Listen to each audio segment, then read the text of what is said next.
So today's been kind of interesting when it comes to a lot of the platforms I utilize to basically share my, love for certain things, give my thoughts and stuff as well as try to make some money here and there. And like I mentioned earlier, Spotify and Twitter seem to be at odds because the Twitter login for your Spotify podcast, which was formerly Anchor.fm, that login feature is gone.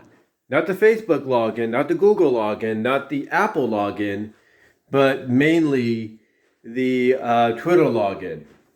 So I had to essentially, create a successor, a spin-off, a season 2, a soft revamp of my BW Roses Discussions podcast and start from scratch. And what's crazy is I was at nearly 900 episodes, close to 1,000. And that's kind of the shame of it. I mean, that original, and what's crazy too, is that podcast is gone. It's completely gone. I mean, I even looked on Spotify, it is gone. I don't know what happened. So apparently, I guess something's going on between the two sides to where if you created a podcast, with Anchor.fm, which is now podcasters for Spotify, if you made one using, the login of Twitter, now X, apparently that's been disabled and that's, that station of yours is gone or something like that. But anyway, like I said, I created a new one and I did a video on that, and the link to that will be in the description here, just like it is in that one. But speaking of the link and other links that you see in my description of all my videos, as of late, it seems that the feature that would allow a lot of people to do that on their YouTube channel in their videos, for me, got disabled. And it was disabled because I lost access to the advanced features. And the advanced features are basically the whole enchilada. It is basically the unlimited access to be able to make your videos more attractive, easier to sit through, and so on. Basically, you get all the options, that you would want when it comes to trying to make your channel and your videos, appealing to a lot of folks. You get the opportunity to do timestamps, chapters, if you will, provide links to other outlets people can find you in, pin comments, and so on, as well as apply and be eligible for monetization. Now, why do I bring this up? Well, today, around 1:10 p.m. Pacific time, I got an email from Google stating that I had lost those features. And the reason I lost those features is because last fall, basically I should say, at the beginning of September of last year, I think they made the announcement in August or something like that. They made the announcement basically around the end of August, September, if you will, beginning of September. But anyway, they made the announcement that starting, at this time this year, they were going to implement some new guidelines, some new changes, if you will, to ensure that every content creator out there is basically able to work on their channel, upload the content without any issue. That was the main priority. And if you want to know what I'm talking about, just go to the channel area. In fact, I'll show you what I'm talking about. Hold on. You just go to the hold on. Just go right here. Just go right here to the dashboard. Go to your dashboard. And what you need to do is go down to here, and you'll get upcoming changes in community guideline warnings, or upcoming changes to community guideline warnings. And this is what it tells you right here. This is all the guidelines. March 2024, upcoming changes to harmful and dangerous policy, changes to community post, setting on authorized upload videos to private, an update to our privacy request process. And you can read it right there what a lot of these mean. Now, if you're wondering, wait a minute, would this mean if we have Mortal Kombat game on there, it could be, that way? It could basically be restricted even worse? No, I don't think they mean that. I think they mean more like, physical on-camera stuff, if you know what I mean. Like JonTron's, I'll put it this way, JonTron's video where he talked about bootleg Disney video games, yeah, he's probably going to have to change that. But yeah, that's what it is. And there have been previous ones. The terms, these are the terms in 2001, community guidelines. Here are the recent ones that happened last year. If you see that, and this is when I think they started to put it out, was when they started doing this right here. See right there, upcoming changes. So they started doing all this. So it's basically been something that they've been doing. It's something they've been doing mainly since August of last year. But this is why. This is why if you got an email, if you will, if you got an email from them in the past 4 to 5 months, that is why, you got it, and why they were asking for video verification or ID verification or even phone number verification, because of stuff like that. They want to basically ensure that they are cracking down on a lot of this, hacking, a lot of this cyberbullying, a lot of this, false, copyright claims and stuff like that. They want to crack down on all of this, so that way you can, be able to have a more, I guess you can say, more easier platform to work with, a more easier, safer platform to work with, without being, spammed with comments and, derogatory remarks and all that. And like I said, and have to worry less about possible false claims and strikes and all that. Which, I listened to what Chris Bors, the irate gamer, had to say today. And I think, Chris, if you're watching, I think what you need to do is Google some of those emails that come with those copyright strikes you might get or copyright claims. I think you need to copy and paste that email or that, copyright claim it, if you will. Copy the name, paste it in Google, search it, and then see whether or not it's true or not. Because if it's true, then yeah, you do have a right to do the thing you got to do. And I would agree subscriptions is a great direction to go in.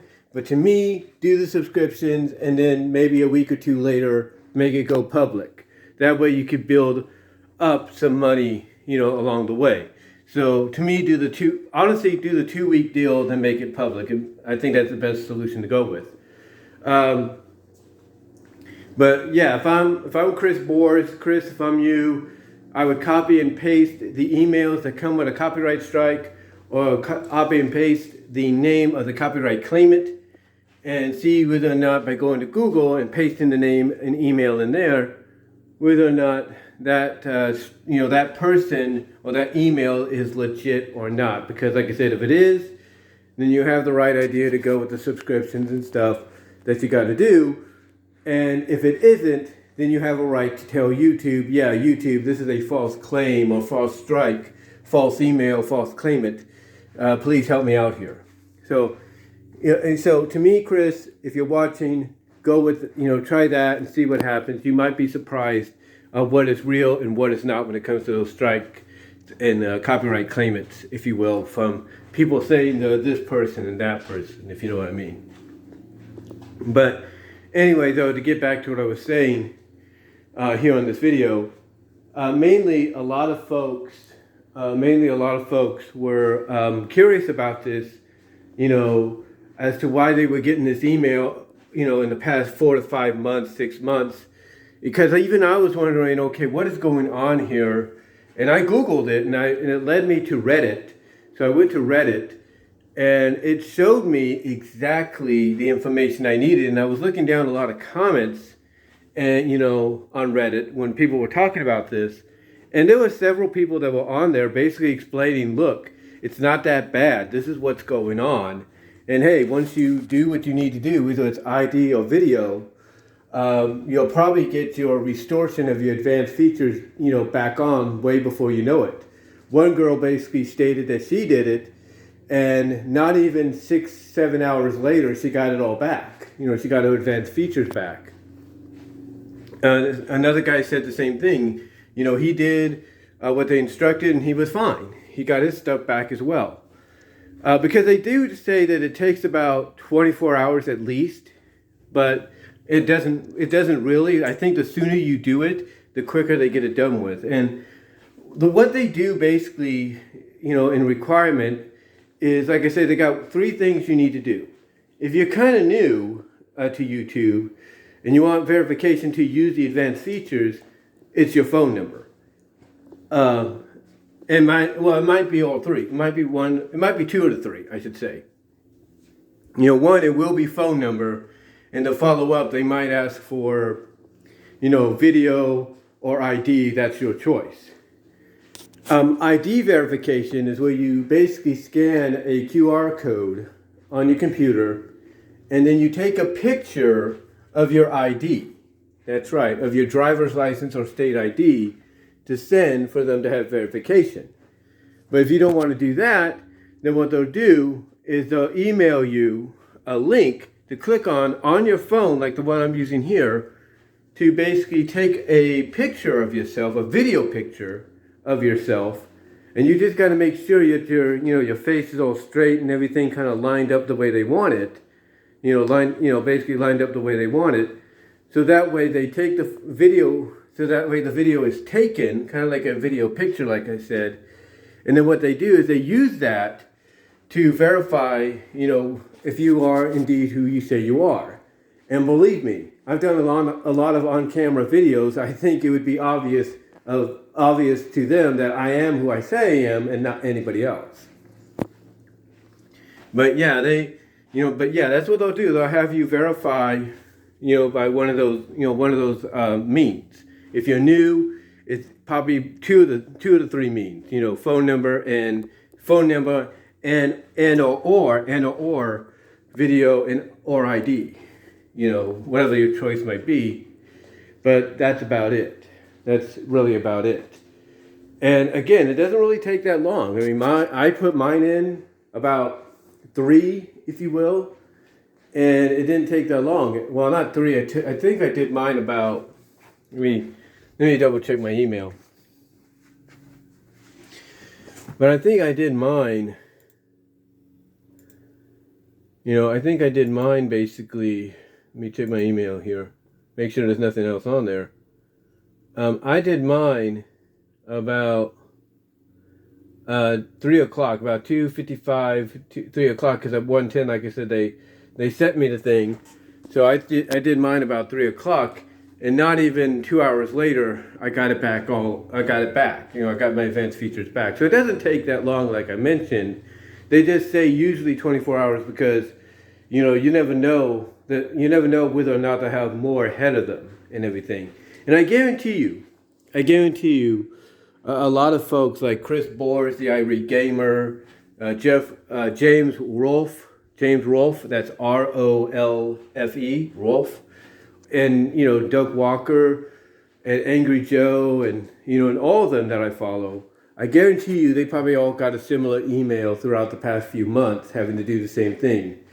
Whether it was video verification or ID, they probably had to do the same thing. And again, it doesn't take that long. And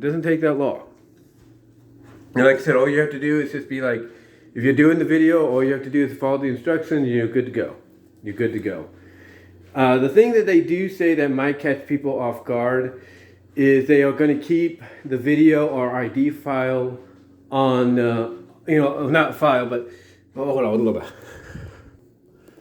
Sorry about that, I got a little tongue-tied, and I'm also looking out the window whether my mom's coming up the steps or coming up the porch or not, because she just called me a little while ago from Patterson. She got a coffee at McDonald's to wake herself up. and says she's to be home in just a little bit, so I'm keeping an eye out. So if I'm a little distracted, I do apologize. But anyway, the only thing that might, catch people off guard, what I was trying to say, is there is the, I guess you can say the notice or the wording basically that says that they will keep the video or the ID that you send them on file for at least 2 years, maybe sooner than that if you can build up your channel history.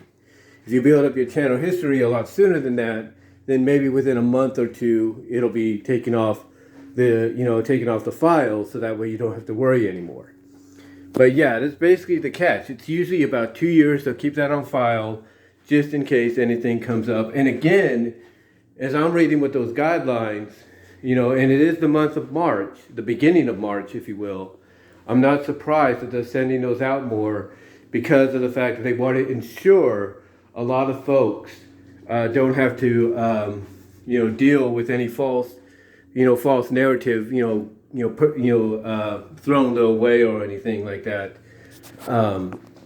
in the future. And again, from what I'm understanding, is to crack down on a lot of this cyberbullying, a lot of this, a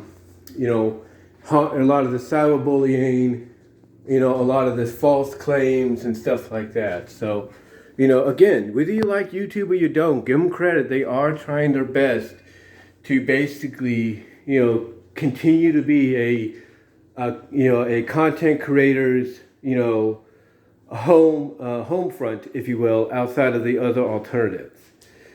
But yeah, in case anybody was wondering, why am I getting told about this and that? Why am I getting told about this and that by YouTube, in the past several months, and mostly at the beginning of this month? Why am I being told I have to do this to get my advanced features back? There's the reason. It's all part of the new community guidelines. A lot of them that come out this month. A lot of them that will be enforced more strictly in a few weeks. Or next week, actually. Next week, think about it. There's your answer. There's your answer, ladies and gentlemen. But let me know what your thoughts are. Comment down below. How do you feel about this change that YouTube did? Have you gotten the email, if you will? Let me know in the comments. And until next time, comment in the live chat if you're watching on YouTube. But guys, let me know in the comments. And until then, I'll talk to you all later.